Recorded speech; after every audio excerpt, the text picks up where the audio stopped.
세계적인 마케팅 그루 중 한 명인 세스 고디는 수년 전 가족들과 함께 프랑스를 여행하고 있었는데 그들을 태우고 다니던 차가 어느덧 수백 마리의 소떼가 풀을 뜯는 초원 옆을 지나가고 있었다. 세스 고디는 가족들과 함께 수백 마리의 소떼를 보고 대자연의 경이로움을 느끼며 감탄 또 감탄했다. 그렇게 감탄 또 감탄만을 지속한 지 20분째 가족들은 똑같이 생긴 누런 소들을 바라보자니 지겨워졌고 끝내 외면하기 시작했다. 혹시 당신도 이 소떼를 20분 넘게 보고 있어야 한다면 무슨 생각이 들겠는가? 나라면 역시 고기가 먹고 싶다.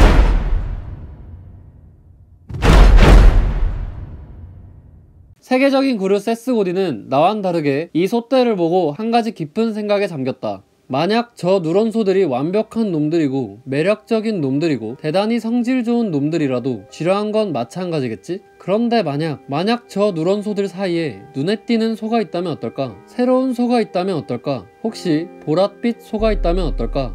세스 고디는 이때 이 누런 소떼를 보고 인비저블 사이에 리마커블, 따분한 것들 사이에 얘기할 가치가 있는 것에 대한 마케팅적 개념을 떠올렸고 이는 마케팅 업계의 한 획을 그은 보랏빛 소의 기초가 되었다. 우리도 얼마 전까지 보랏빛으로 찬란하게 빛나던 한 소를 보고 열광했다. 다들 자기 것이 최신의 성능, 최고급, 프리미엄이라고 주장하지만 실제로는 비슷비슷했던 누런소들 사이에 컴퓨터, mp3, 스마트폰, 태블릿 등 매번 새로운 모습으로 우리를 즐겁게 해준 이 보랏빛 소는 바로 우리가 알고 있는 애플이다. 그런데 이 누런소들 사이에 찬란한 보랏빛을 띠고 있던 애플의 가치가 얼마 전 눈에 띄게 하락했다. 가치 하락엔 여러 이유들이 있겠지만 이 광대 채널은 마케팅적 관점에서 그 이유를 이야기하고자 한다. 당신은 애플의 가치가 몰락한 가장 큰 이유가 무엇이라 생각하는가? 중국 시장 위축? 디자인? 가격? 아니, 애플의 가치가 몰락한 이유는 바로 단어, 그들이 소유했던 한 단어를 잃어버린 것에 있다. 마케팅계의 성서라고도 불리는 마케팅 불변의 법칙엔 이런 말이 쓰여있다. 마케팅에서 가장 중요한 것은 소비자의 기억 속에 단 하나의 단어를 심고 그것을 소유하는 것이다. 복잡한 단어가 아니다. 새로 만들어낸 신조어도 아니다. 단순한 단어, 사전에서 바로 찾을 수 있는 단어, 그 한 단어면 된다. 큰 성공을 거둔 회사나 브랜드 대부분은 이처럼 소비자의 마음속에 단어 하나를 심고 그 단어를 소유하고 있다. 벤츠의 자동차는 기술, BMW는 주행, 볼보는 안전, 포드는 품질, 삼성전자의 반도체는 기술, SK하이닉스는 젊음, LG의 노트북은 가벼움, 한성은 가성비, 삼성은... 왜 생각이 안 나지?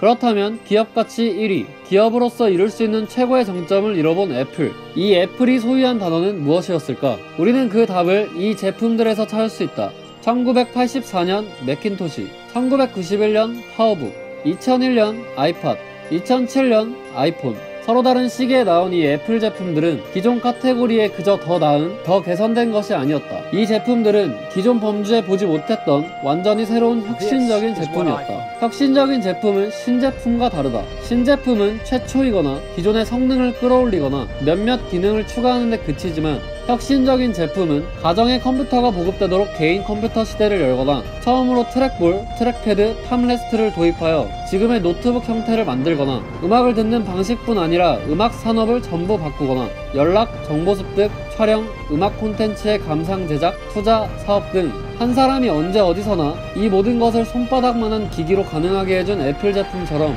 혁신적인 제품은 인류의 삶을 진일보시키는 데 기여한다.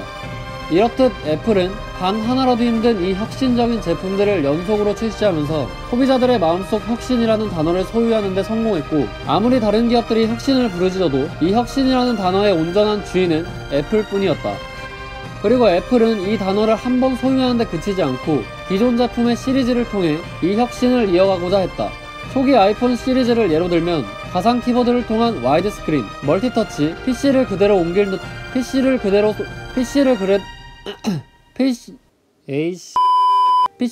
옮길 듯한 웹 브라우징, mp3, 카메라 등 아이폰 오리지널의 기능을 이어받고 OS, 앱스토어와 서드파티 앱, 음성비서, 터치 아이디, 애플페이 등 지금의 스마트폰에 당연히 있어야 할 기능들을 지속적으로 도입해 혁신을 이어갔다. 하지만 지금의 아이폰 시리즈는 어떠한가? 이전 시리즈처럼 새로운 기능을 통해 제품 카테고리를 진일보시키고 있을까? 사회를 진일보시키고 있을까? 인류의 삶을 진일보시키고 있을까? 지금 애플은 혁신을 이어가고 있을까?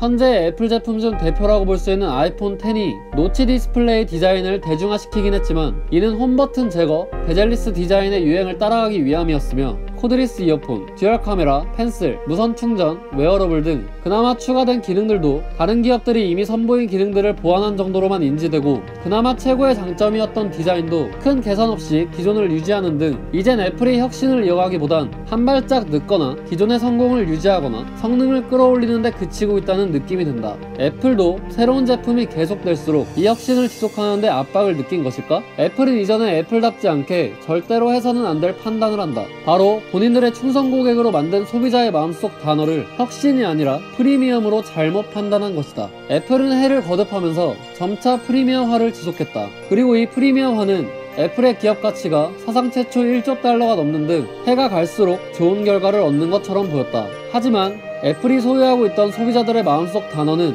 프리미엄이 아닌 혁신이었다. 소비자들은 제품의 고급화가 아닌 혁신을 기다리고 있었다. 그래서 그들은 새로운 제품을 기다리며 와! 애플의 기업 가치가 사상 최초 1조 달러를 넘었다고? 와! 그만큼 이번에 엄청난 혁신을 보여주겠지? 와! 쟤들은 저런 새로운 기능들이 추가됐다는데 애플은 이번에 과연 어떤 혁신을 보여줄까? 라며 더 큰 기대를 했다. 하지만 2018년 9월 결과는 그들의 기대와 달랐다. 결국 2018년 8월 말 1조 1000억 달러로 웃돌았던 애플의 시가총액은 순식간에 7천억 달러대로 곤두박질 쳤고 8년간 유지했던 기업가치 1위도 빼앗기고 말았다.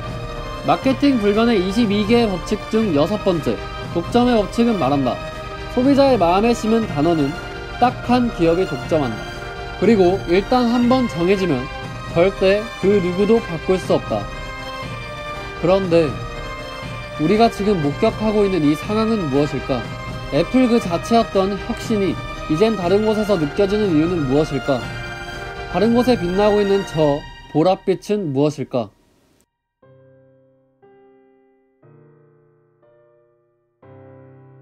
영상이 마음에 드셨다면 구독과 좋아요를 부탁드려요!